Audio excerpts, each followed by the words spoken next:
Welcome to episode 3 of Press on Sports Podcast. We are moving into the back end week 3 of college basketball. A lot to talk about, a lot to break down, a lot of games went on, a lot of potential Final Four previews almost with 2 big games, and then Kentucky struggles. But yeah, we'll kind of go into our news and notes here, starting with Keyshawn Hall, who had a lateral foot sprain. Coach Pearl says he's not going to rush him back, wait till he's 100% healthy. And they almost took down number 1 Houston. They did. That game was super fun to watch, super surprising. I know we said that we were not expecting Auburn to win at all, that there was no recipe for success.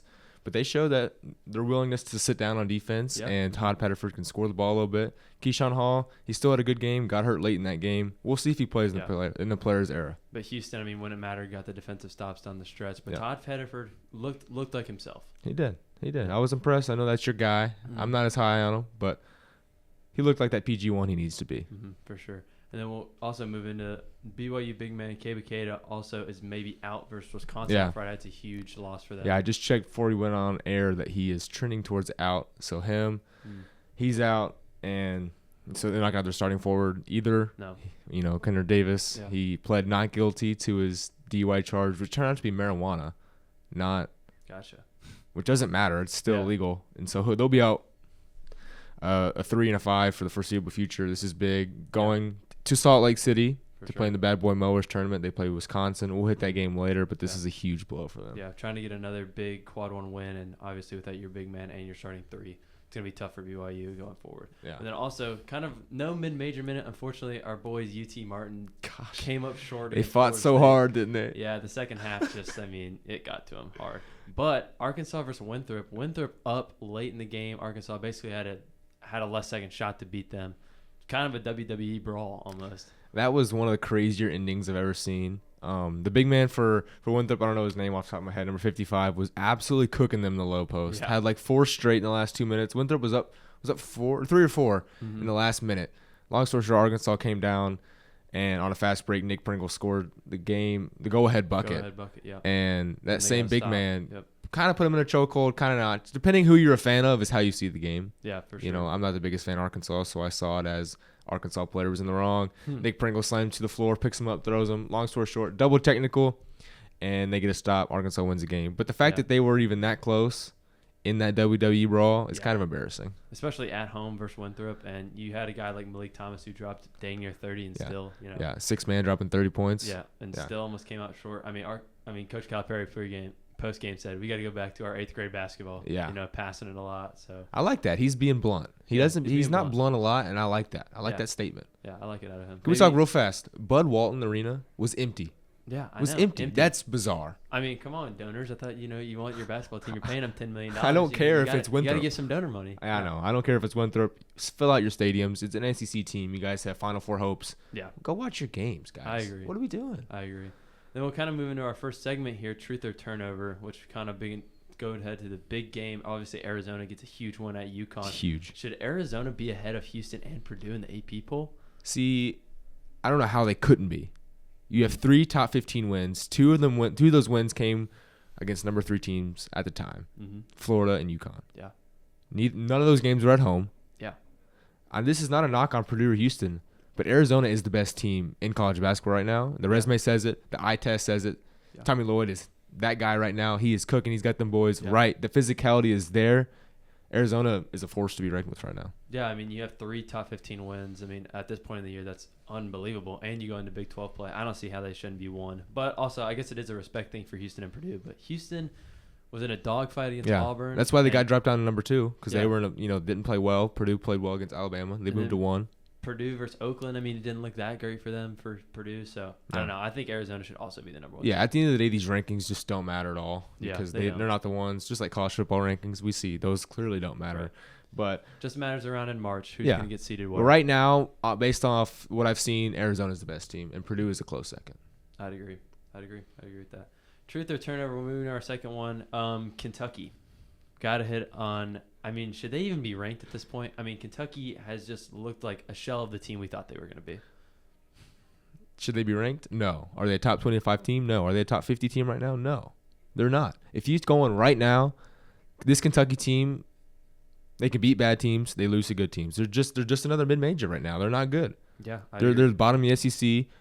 based on what they're producing. The product isn't good. We'll hit on them later. We'll really dive deep into them. But no, they are not a top 25 team right now. I also don't think Kentucky should be ranked right now with the way they're playing. I mean, that number one and Ken Palm was very short-lived. I mean, I think they could be all the way down to like 40. It's because of their defense, and we saw how bad their defense is now. Oh yeah, very short-lived. But yeah, I definitely think that's a truth. I do not think Kentucky should be. So we went truth for both for Arizona. Yeah, and the turnover that saying they should not be a top 25 team. And then truth or turnover. Do you think the SEC is a top 2 conference the rest of the season? The rest of the season, see, the only hope I have for SEC is that it can't get worse than this. We've seen 8 or 9 teams already lose to majority inferior competition, you could say. Like teams like Michigan State are beating Arkansas and Kentucky. Yeah, those teams are on paper much better than Michigan State. Yeah, and Michigan State in the Big Ten would be ranked like 5th. Exactly. I think the Big Ten, the Big 12 are the clear superior conferences rest of the season, and ACC with Florida State and Virginia Tech, those sneaky teams, and Clemson even like ACC might even be subpar average like the SEC for the rest of the season. I would agree. I don't think the ACC is quite on that level. I wouldn't go that far, but I think definitely the superior two are the big conferences, the Big 12 and the Big 10. I mean, they just have so many much better teams. I mean, much better teams. SEC was kind of at the beginning of the season looked like it was top heavy, and the top teams aren't playing well. Yeah, we'll see if you're when a top heavy conference and your teams aren't playing well, then you're not going to be a top 10 conference. And maybe if the ACC, those bottomer teams, kind of round out, then they could be better than the SEC. Yeah, the bottom is really bad for the SEC, and the top is really just Alabama and Tennessee. Yeah. And we'll see the players there. Both of those are in there. And I know Tennessee plays Louisville, Kentucky plays UNC. Like, we'll see the SEC versus ACC matchup. We have that matchup specifically. That'll be a big telltale who's going to perform better rest of the season, in my opinion. Yeah, we're just going to go ahead and transition into the 3 best things I saw this week. This is kind of a new segment we haven't done, but we need to give these things some respect. College basketball's been going on for 3 weeks now. There's been some good games, some good performances. And Maryland lost their big man, Pharrell Payne, had a brutal hip injury. Season-ending hip surgery this last Monday on that dunk. Yeah. But the Kansas transfer, little man Diggy Coit, drops 41 in their win. Crazy, yeah. Diggy Coit, he was a 6th man last year, and we're seeing what he's doing when he finally has the keys. If he stayed at Kansas, he'd be behind Darren Peterson, but look, he's out now. Yeah. He goes to Maryland, 41 points. You don't see that a lot in college. No, you don't see it a lot in college, and obviously dropping 41 on a scale like that's crazy. But I mean, what does this mean for Maryland the rest of the season? You think? I mean, is this their go-ahead guy? Like, you got to run through him? Maryland's done for. Yeah, they beat this. See, this is also impressive, but this is against Mount St. Mary's in overtime. Yeah, Pharrell Payne was Maryland. Yeah. I love you, Buzz Williams. I love the way you dress. I think you're a great dude. But why did you leave Texas A&M? I think he had. I mean, why? I don't know. He downgraded programs. Probably take a pay cut. I mean, Texas A&M's got endless money. They got oil money. I mean, I don't know. I don't know. But anyways, shout out Diggy Coit. We don't see 40 bombs much, especially with only 40-minute games. Yeah, that's insane. But yeah, hit us with the next thing. Yeah. Oh, I got to go Michigan State's 3-point barrage. I mean, they're 4-0. They got 2 quad-1 wins, and they destroyed Kentucky at their own game, basically, shooting a ton of threes. I mean, they 11 for 22 from 3. I mean, that's not a time as a recipe for success, but it was against Kentucky because their defense is so bad. But, I mean, Michigan State, this is all credit to Michigan State. We're not going to hit on Kentucky quite yet. But Michigan State, the rest of the year, I mean, they beat Arkansas. They beat Kentucky. I mean, this team looks like they could go on a deep run in March. Yeah, I was super concerned, especially in the Arkansas game. They won that game, but then, man, did they look just discombobulated on the offensive end. And I was like, Kentucky went up early in that game. I was like, okay, Kentucky's going to run the table. They don't have enough to score. Yeah. And here comes Kurt Tang off the bench. Yeah. Here comes Jackson Kohler. Nikola Jokic. I mean, he looked like it. I mean, he had, 12 early in the first half? Yeah. He had he 2 for 2 on threes, and that's all he needs to do. 25% shooter from 3 goes 4 for 4 against Kentucky, of course. Of course. I mean, he was great. That barrage of shooting was definitely unexpected, and that was something that, I mean, they have open looks. Like I told you. I told you during the game. They're college basketball players. If you let them get hot, they can make them. Yeah. Trey Fort, Kurt Tang. I mean, and it might not be a Michigan State recipe, but if you leave them open, I mean, they're going to shoot them. They're going to take the fact that they show that they can make 11 threes in a game ups their ceiling, in my opinion, so much more than what I had before. No, I would agree. Super impressed with them so far. 100%. And then we'll move into our third thing, SDSU and Troy in second overtime. Troy takes them down 107-108. I mean, what a game. Double overtime. Yeah. Man, I've been so high on SDSU this year. I was like, just wait till Magoon Guelph gets back. People are really going to see this team on a national level. He gets back. Had 20 in his debut. Yeah, he had 12 free throws, 20 points. I mean, Miles Bird, he is one of the best. He's probably the best mid-major guard right now. I would say so. Yeah. I mean, that's pretty uncontested. But Troy, out of the Sun Belt, goes into San Diego and beats them in double overtime. Gets a win. Yeah, is this looking at another Sun Belt Conference title for them? Yeah. Oh, yeah. I mean, we saw what they did last year. I mean, they gave Kentucky a run in the tournament. I mean, and Sun Belt is just a box of chocolates. It really is. It just comes down to I mean, you never know. James Madison's at the bottom this year. We know Southern Miss is at the bottom this year. I like Troy to come out of the Sun Belt. Yeah, pretty handily. What does this mean for SDSU now that they head into Vegas, play in the Players Era tournament against number 7 Michigan, and then also number 24 Michigan or Oregon the next night? So I'm so glad you asked me this. They just got their loss out of the way. I think they beat Michigan. You think they beat Michigan? Michigan has looked shaky all year, but San Diego State will beat Michigan in the Players Era. Okay, they will beat one of the two. And then they play Oregon the next night. Oregon they are not good right now. Yeah. Their backup guards, they can't get going. Jackson Shellstat can only score so much. Yeah. And Nate Biddle, he's a grandpa. Yeah. He needs to put a cap on. Yeah. That bald spot is. Anyways, I'm not going to hit on that. Shout out college basketball. You can play till you're 26. But anyways, SDSU, they got the loss out of the way. I think this is more of a testament to Troy than SDSU. But watch out. Also in that Sun Belt Conference, South Alabama. Sneaky team. The South Alabama Jags. Sneaky team. They're 4-0. Could they give Troy a run for their money in the tournament? They will, but Troy's going to win it. Troy's going to win it. Come back when you're in March. Troy's going to win the Sun Belt. Got it. SDSU, though, against Michigan, really? Yeah, I mean, getting a win? I think SDSU, the way they can defend Magoon Guath, is a 7-footer lanky who can actually compete with Ademara. Ademara has been phenomenal. Would be so good if he stayed at UCLA, but with Donovan Dent, could you imagine that 2-man game? But I think he gives Mara some trouble, and I like SDSU to win that. SDSU, yeah, I'm gonna go Michigan on that. But I mean, it's pretty safe pick. I think they could definitely beat Oregon the next night, like you said. So. I honestly think Miles Bird's better than Elliot Cadeau, so that's hot take. But honestly, at this point, is it with how much Elliot Cadeau turns the ball over? I mean, the Michigans they turn the ball over and they can't shoot. That's not a recipe to win. But Dusty May's gonna have those boys right before the tournament. We saw that last year when they won the Big Ten tournament. So. Yeah. All right, now we'll go into our game recaps. Let's start off at the beginning of the week on Sunday when we had Auburn versus Houston. Houston basically survived. They got 4 defensive stops in the last 30 seconds to win the game. Todd Pettiford had a nice game. Hall gets injured, but I mean, what does this mean for Houston? Obviously, it was their defense that kept them in the game, but not a great one for Houston standards. It wasn't, but I think this is the worst we'll see Houston play. If we see their offense style out this bad and they still beat a good Auburn team. Yeah. Shout out to Auburn for keeping it close, but this is the worst we'll see Houston play. Kelvin Sampson he's so mad after this game. I just know it. I just know that the fact that they beat rookie coach Stephen Pearl by 1 point and they had to get 3 not lucky stops, but they definitely fouled him on that last play. Just saying. I mean, Houston, their depth is unbelievable. It's unbelievable. With Kingston Flemings, Emmanuel Sharp, Miles Uzan. They really only play 5, but that 5, like you're saying, is so good. That 5 is, unbelievable 5. Uzan and Fleming in the backcourt. Yeah, that's a crazy backcourt, and they never play freshmen. It's just a testament to how good Keishan Fleming's been for them. Yeah, it's like as soon as you put on that Houston Cougars jersey, something in you just releases. Yeah. You just have that dog in you. Yeah. I know that term's used lightly, but it is a definition of Houston basketball. He is just that next Houston guard, like you've had L.J. Cryer, Marcus Sasser, Jamal Shedd. He's falling right into those footsteps, and you have a guy like Emmanuel Sharp on your other side. I mean, that's a recipe for. And you got Chris Senak. It used to only just have to be that one guy. Yeah, it would be that Marcus Sasser, or it would be that L.J. Cryer, or it would be that Jamal. Exactly, Shedd. They'd have you have 2 of them. They'd have that one score, and then the rest of the 4 guys would just go defend their hearts out. Yeah. Now they have 5 guys. Tugler can't really score. 4 guys. Yeah. And then Tugler's probably the defensive player of the year. Oh yeah, in the Big 12 for sure. Yeah. So they just have dogs all around. And how far can Houston really go? Championship. I think they could win. Oh, 100%. Yeah. 100%. Them and Purdue and Arizona look like they're in a pod, and their pod is so higher than everybody else's. Yeah. Duke's pretty close. Louisville's pretty close.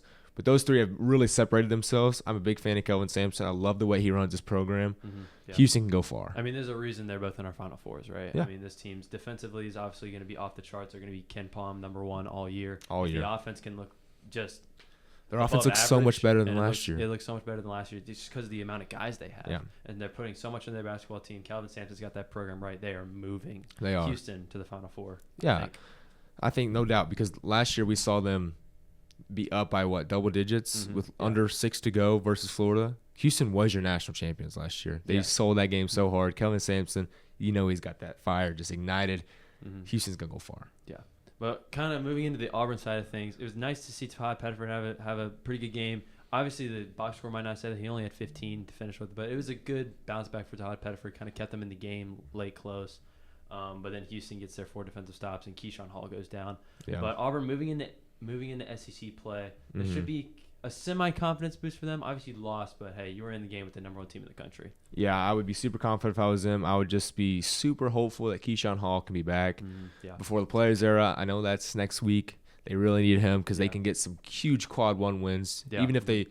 This is a big opportunity for them. This is. And Keyshawn Hall is probably my favorite to win SEC Player of the Year right now. If I had to choose, I think if it ended today, he'd win. Yeah, they've got Oregon and Michigan coming up. Those are 2 tough games. It's 2 quad 1 games. I think they have him back. They steal at least one of those. Yeah, I sure hope so for Auburn's sake. Obviously, moving into SEC play, they're gonna have so many quad 1 opportunities. Oh my gosh! I think they're going to be fine. Keyshawn Murphy's kind of turned into that center that I really didn't think they were going to have. He's a stretch big now. Yeah. When did that happen? I don't know what happened between the transition to Mississippi State to Auburn, but now, he's become a real good rotational player for them. Yeah, maybe it's a Mississippi State thing. We've seen Anchor have a bad year so far, and maybe that 5-man Chris Jans doesn't really run that.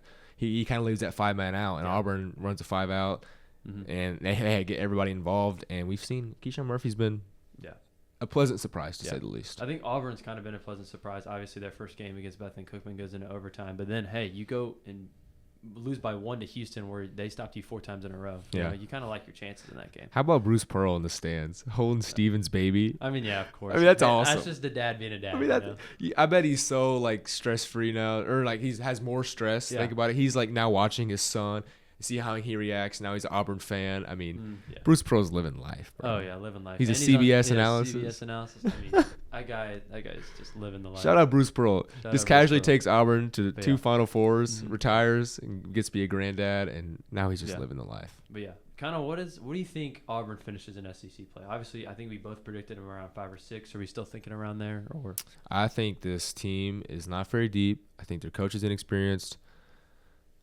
But I don't think the SEC is very good. Like I said, I think teams like Vanderbilt and Missouri can finish ahead of them. But I'm still in that 5-6 range. Yeah, I think I agree with that. Maybe even a little higher, depending on how many. Yeah, I don't see them going. I could see them going anywhere from 3 to 8. I would agree. But I wouldn't go any higher than 8.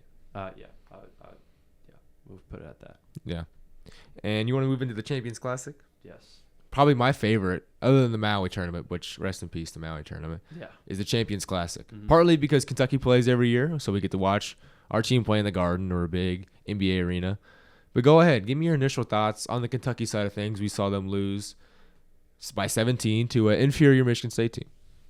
Is this the worst UK team since 2020? Oh, that's no doubt. I think this UK team is just bad defense and horrible shot selection. It's really bad, and you obviously can't play Brandon Garrison and Mo Diabate together. It's just a recipe for disaster. And then when you have guys coming off the bench that can't really do anything with inexperience, this is supposed to be the deep Kentucky team, and they're still not really even getting bench production with Denzel Aberdeen sliding into the slot guard. Yeah, there is. This house is burning from the inside out. Yeah, it really is. I think there's some internal problems with the team. I know there's been rumors. I'm not going to fall for that trap, but I think Mark Pope is super worried. He doesn't have a grip of this team. No. This team is playing for paychecks. They're not playing for each other, and that is the fact. There's nothing around that. It's clear. It's clear in the post game when Otega Owe is just rolling his eyes at his coach. Basically, when his coach is like, "Hey, we need to be together. We need togetherness. We need to come together as a team and play hard and play well." Yeah. And Otega Owe is rolling his eyes when he is the $6 million guy that got paid to come back, and he's supposed to be your guy, your tournament leader. It's unacceptable behavior. This is killing Mark Pope. Mark Pope loves Kentucky more than anybody else. And unfortunately, from what it seems, he's got a bunch of kids other than Marino and Trent Noah that do not care for the name on their jersey. No, they don't at all. They care for the name on the back. They don't care for the name on the front. No. And it's killing Mark Pope, and he has taken this loss more personal than I've heard people around college basketball say they've never seen a coach take a loss this hard. Yeah, this is a clear the ship is sinking. This is a bad loss for Kentucky. Obviously, you want to play well in the Champions Classic, and you still have plenty of opportunities, I think. But Michigan State, this might be your worst non-con opponent that you play in those big games. And it's just such a bad loss. Obviously, you made Michigan State look like the Golden State Warriors shooting 11 for 22 from three. Yeah, I mean, and then they were the Golden State Warriors. Who was Louisville? I mean, exactly. The 98 Bulls. You were in that game. I mean, you were in that Louisville game, and that was a testament to, hey, there's some fight in this team. I don't know where that fight went because you don't lose by 17. You're not a Kentucky basketball team and lose by 17. I don't care who it's against. I don't care anything. A healthy team. I know they didn't have Jalen Lowe, but how much is he going to help that on the defensive end? This team, it starts with the defense. It really does. Yeah. We saw Brandon Garrison get let up 3 offensive rebounds in one play, 5 minutes into the game. That set the tone. Yeah. He was too tired to even play. They had to get Marino in first 5 minutes. That shows the fight of this team or the lack thereof, which, frankly, there is none. No, there is none. And you can't go over ball screens when the team's shooting 50% from three. I mean, I love Trent Noah, but he cannot go under ball screens every single time. I mean, they're lighting you up from three. You got to play over it. You got to do something.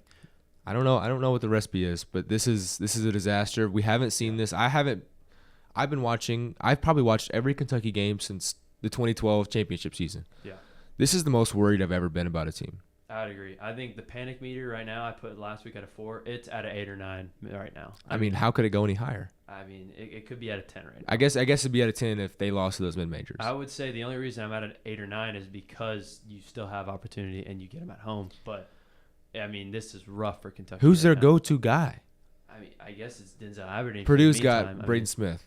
Houston's got 3 guys. They've got Kingston Flemings. Well, it's supposed to be your NBA guy, Toga Owe, who's getting paid $6 million, but he's rolling his eyes in press conferences. So he's been abysmal.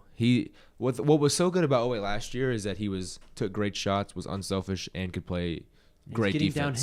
He's getting downhill. Toga Owe has got to stop shooting this 3 ball. I don't understand what he's doing. Yeah. He's settling way too much. Question: do you think Mark Pope runs the Zoom, the patented Zoom, which made his offense so prolific at BYU because they were playing Mountain West Conference teams at the time? Yes. Do you think he is willing enough to go away from the Zoom and adapt to how his roster is built? Well, he better.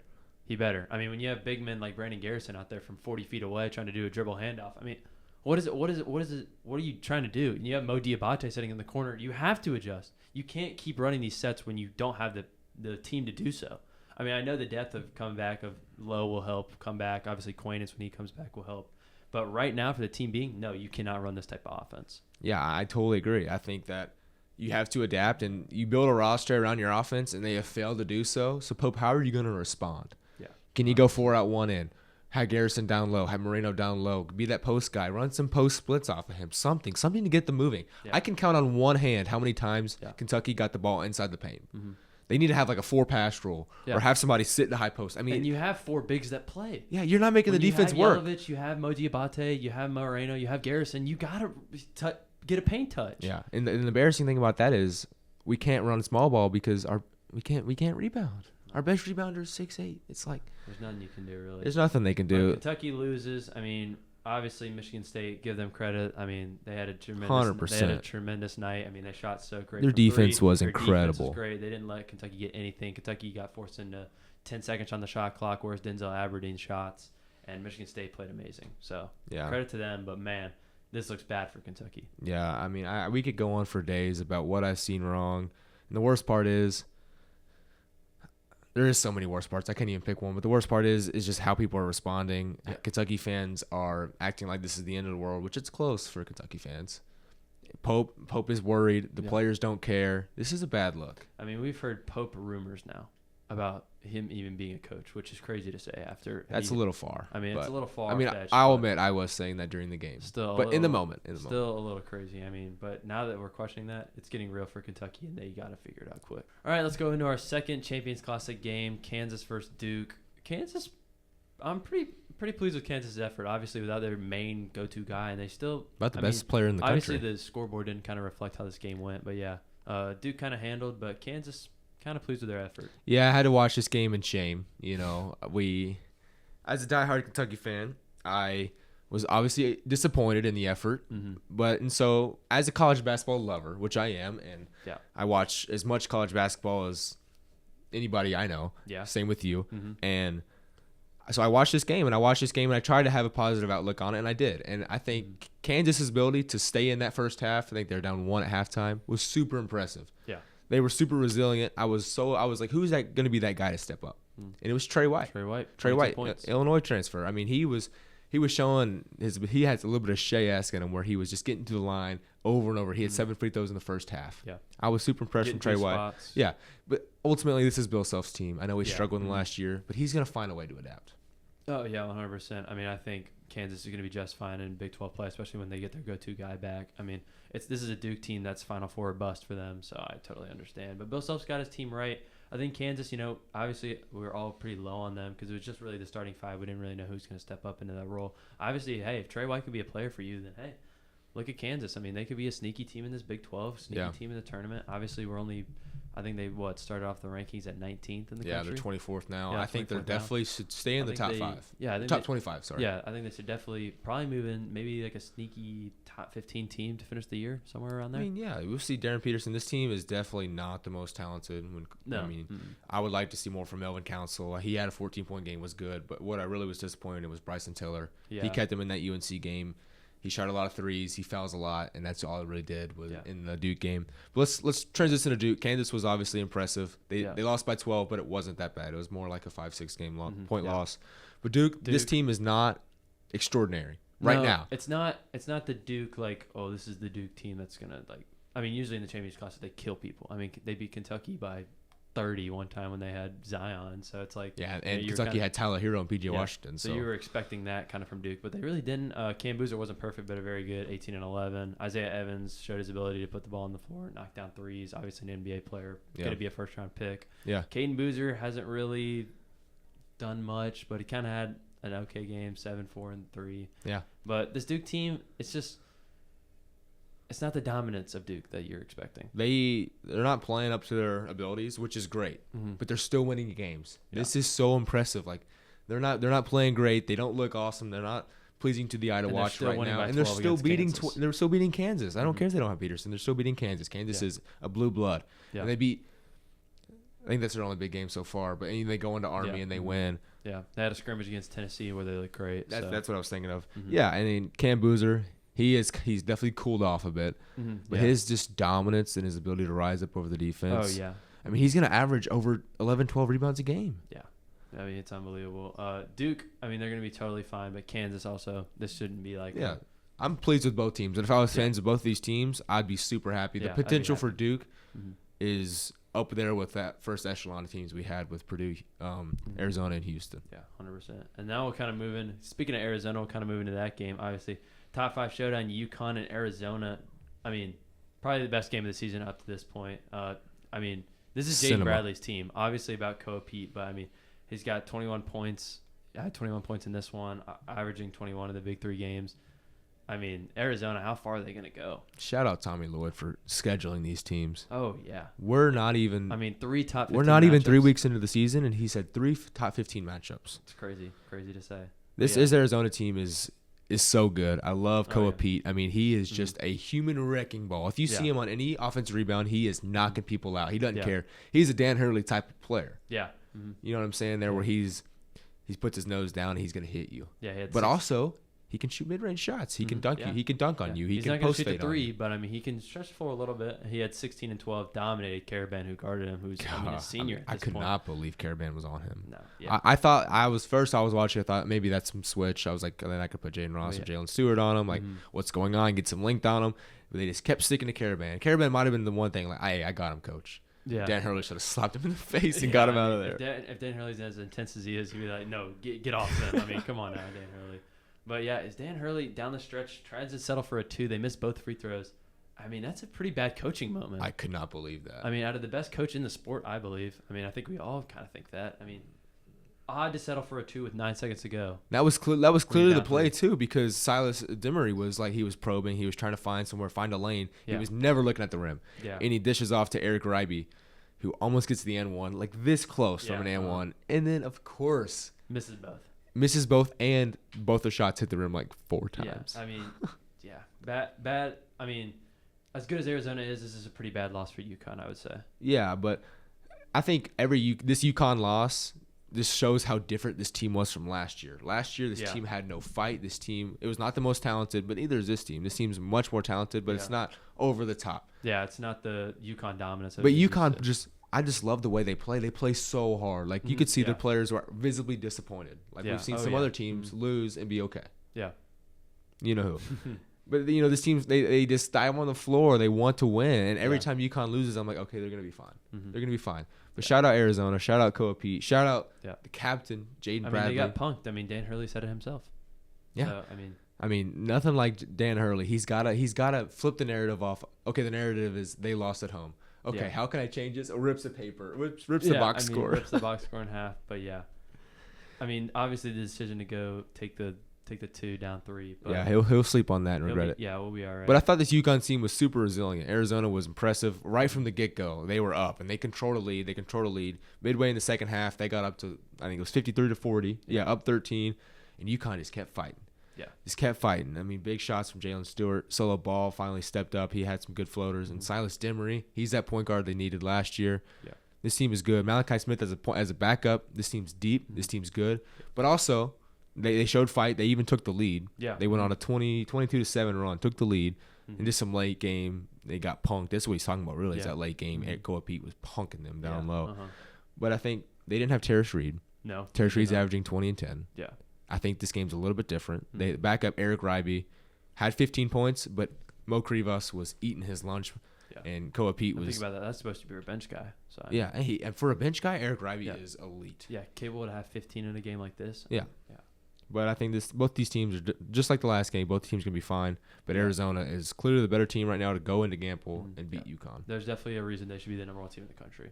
And I don't think that's close. Yeah, I don't think that's close either. Kind of moving into our last game that we got to go over. Probably the most entertaining game I watched was Alabama versus Illinois right after the Arizona game. I mean, how blessed are we to have these games? I sit down on my couch every night, and I'm like, wow.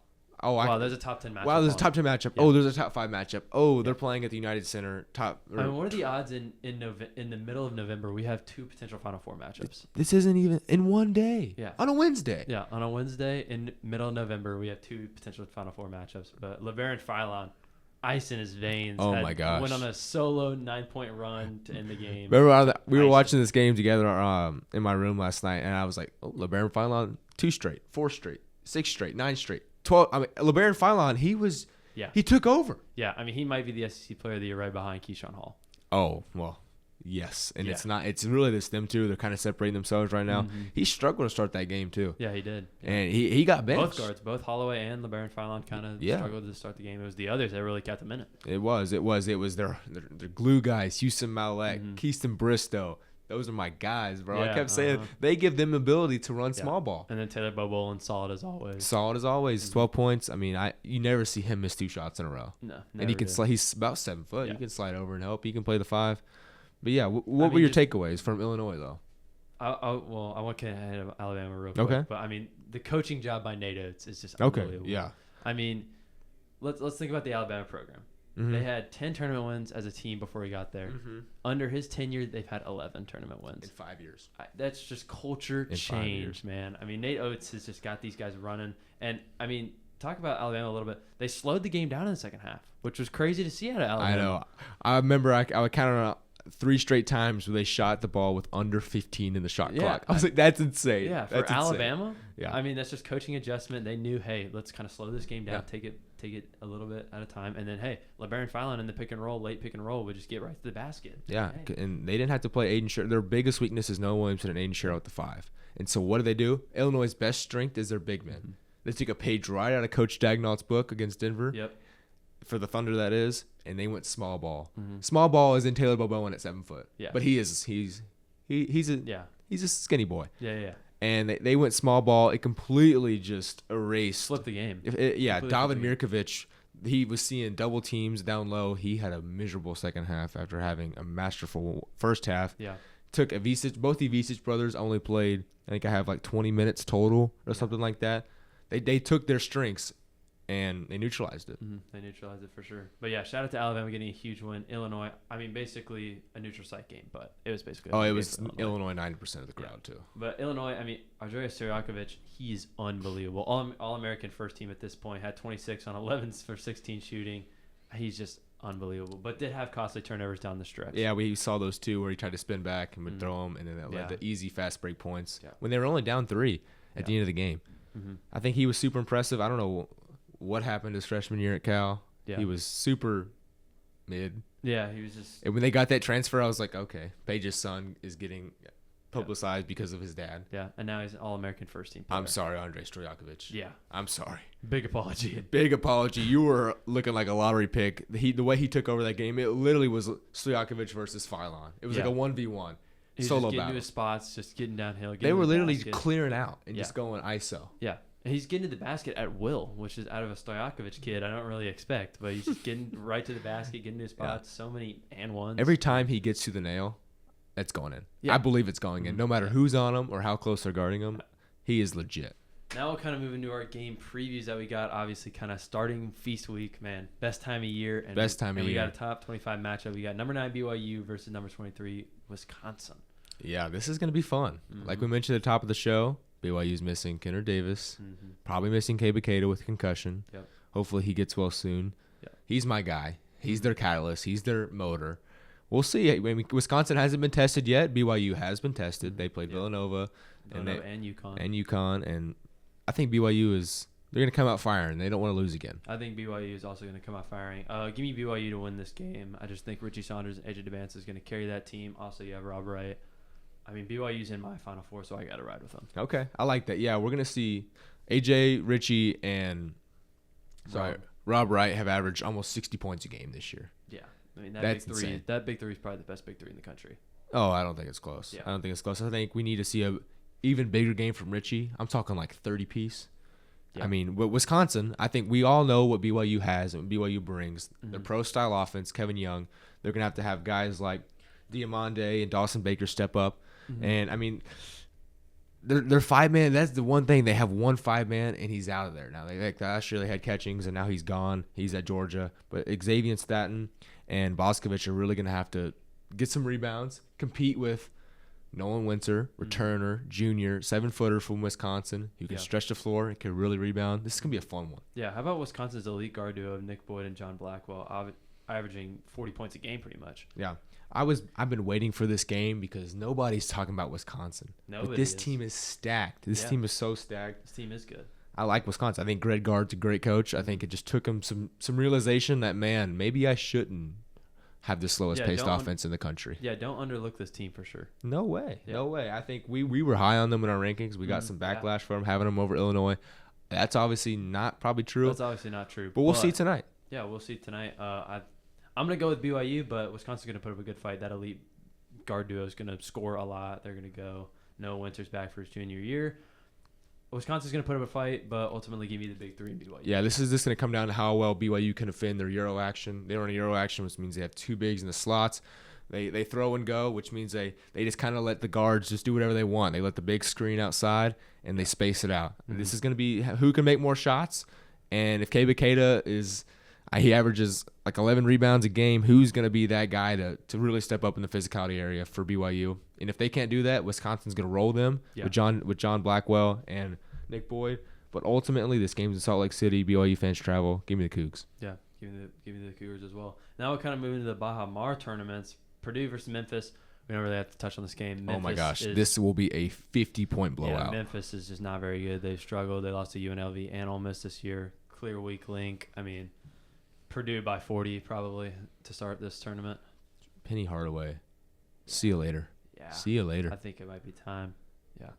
I mean, this team stinks. Yeah. His son's like the best player on the team, and he's not even that good. You've had some success at Memphis a little bit, but honestly, kind of underwhelming with. Yeah, I mean they were 5 seed last year, but I mean nobody wants. To be honest with you, like we see in the Grizzlies, nobody wants to move to Memphis. Nobody wants to move to Memphis. Obviously, you can't keep your best player in PJ Haggerty, so clearly no one wants to be there. Yeah, he did want $3 million. I don't think they have that kind of funds, but still. I think Purdue's gonna roll them. They have the clear better team. They have probably the top. I'd say they have the 5 best players in this game. Memphis just can't compete. Yeah, I'd agree. I mean, Memphis just can't compete. 5, yeah, I would take Purdue's whole starting 5 over Memphis. I mean, this is just a get-right game for Purdue when they play. This is just a 4-team tournament, and the losers play the losers, winners play the winners, obviously. This is just a get-right game for when Texas Tech Hopefully Hopefully beats Wake Forest. Yeah. But Wake Forest could be sneaky. Hopefully, again. because I want to see that. That is potential game of the year hype. Wake Purdue, Forest, Texas Tech. they could be a sneaky team in that ACC. Oh, my It gosh. looks like a tournament team so far. Obviously, only losing 1 to Michigan. Yeah, I think their guy, Juke Harris, he's averaging 22-7. He is the truth, man. He is an NBA prospect, true and true. I think he's that guy. He can stretch the floor. He can really shoot it. He can even defend on the other end, which we saw against Michigan. They were literally a floater away from beating the number 7 team in the country, Michigan, on a neutral floor. Or it was in Detroit, so it was really not a neutral floor. Yeah. Wake Forest is a scary team. I think Purdue is. They're super lucky they drew Memphis instead of Wake Forest. We probably thought it'd be the opposite way going into the season, but maybe now they did that because of a jersey matchup, you know. I know, right? Yeah, but Texas Tech, I think they're like, wow, we really want to play Purdue, but we have to go through this tough, pesky Wake Forest team. And they first. might overlook it. They might completely overlook it. They're like, oh, they better not.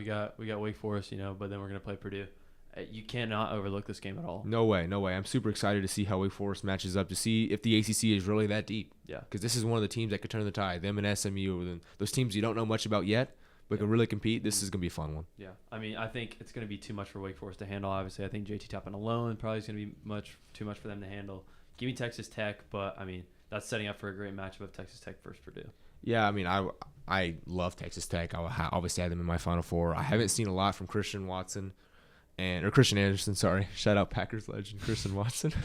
Christian Anderson. I haven't seen too much out of him. He's played good in the bad games, and he was a non-factor in the Illinois game. He is the 1B to the 1A of JT Toppin. But we've seen Lawan Watts, the 3-4 man. He's really stepped up. I think he's averaging over 15 points a game. He has been kind of their secondary guy. Christian Anderson, hopefully this be his get-right tournament, maybe his get-right game before he goes in that guard matchup with Braden Smith. Yeah, and then Texas Tech, this is setting up for Game of the Year potential already. Yeah. I mean, we've had, how many games of the year up to this point? We've had 20 games of the year, and it's been 3 weeks. We've had, 10 top 5 matchups, it seems like, already. And this is another one that could potentially be that. I mean, another Final Four preview look at of Texas Tech Purdue. I don't want to go too far ahead, but let's break down that game. Let's just go ahead and break down that game. Purdue, Texas Tech. Yeah, go ahead. All right, let's start. I mean, Purdue, obviously, the superior probably starting lineup, the superior team playing together. But, I mean, Texas Tech, they could apply that defensive standard that they've always lived by. So, who knows? Who freaking knows? Yeah. Because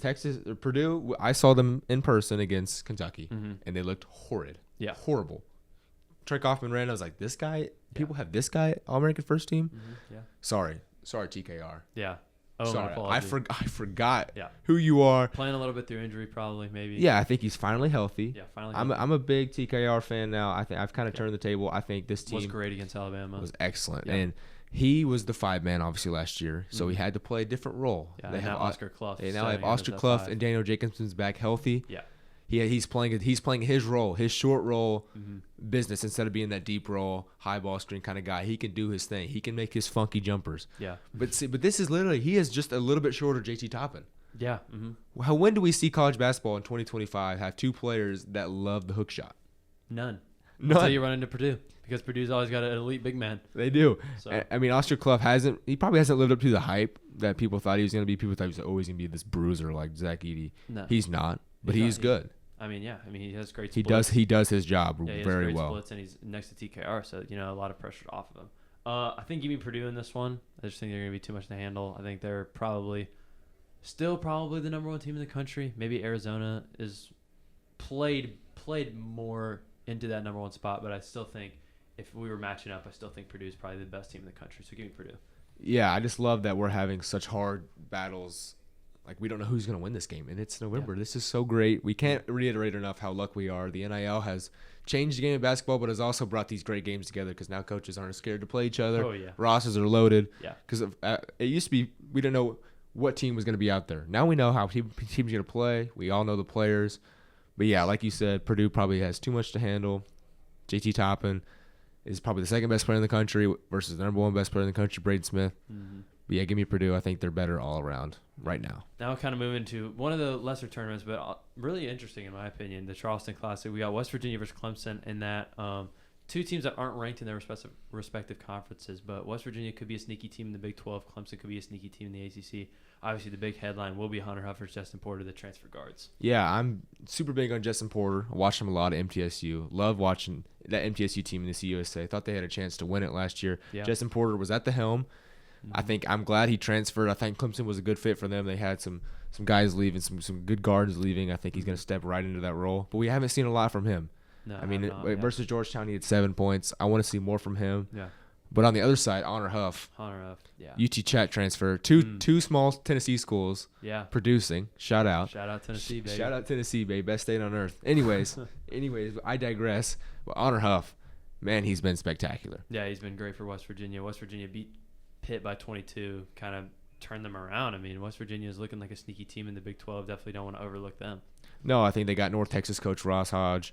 Ross Hodge led that UNT team to some tournament runs. UNT has been a powerhouse in their respective conference.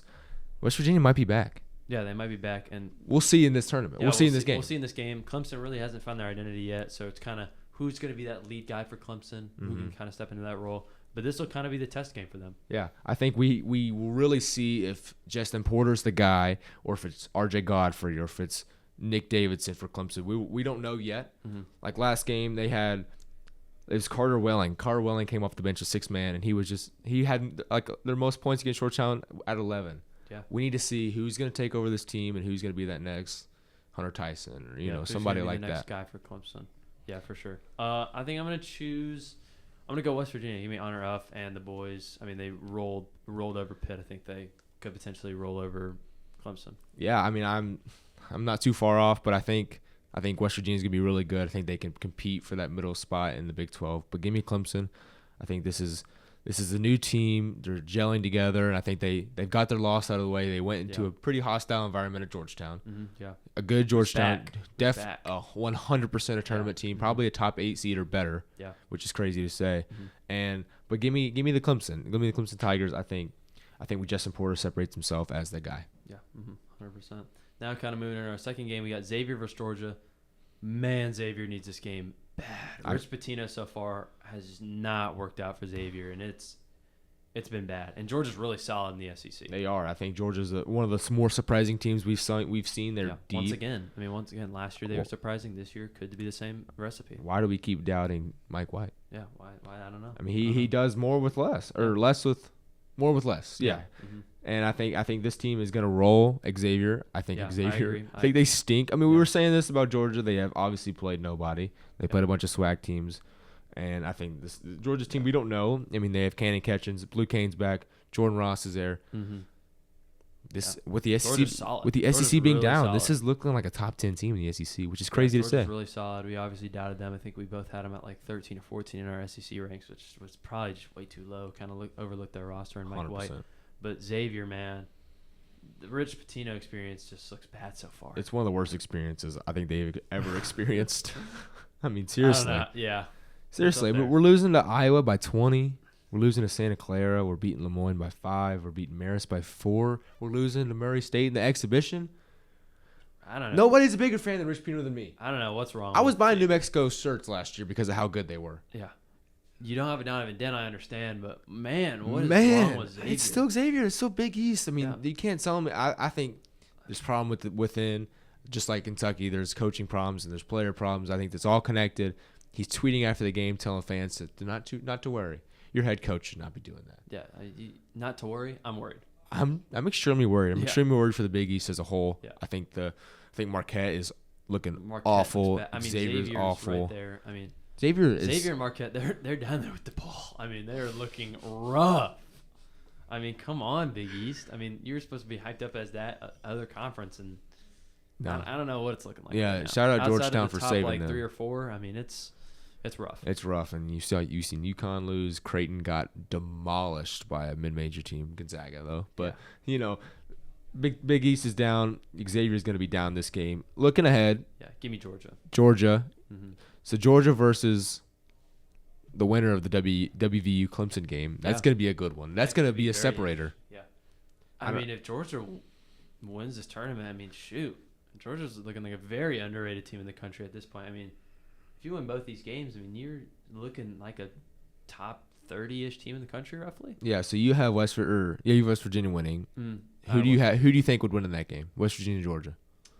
I think I'd still lean on West Virginia. Wow. Okay. But, I mean, I could definitely see Georgia getting a big win there. So, I mean, I think that game's pretty split 50-50. But I think West Virginia's going to win the tournament, obviously. Okay. I'm going to go Georgia winning it all. Okay. I think Clemson handles West Virginia. Not handles. They beat them by single digits. But I think Georgia, SEC talent, too much to handle. SEC Mike White gets it done. Yeah.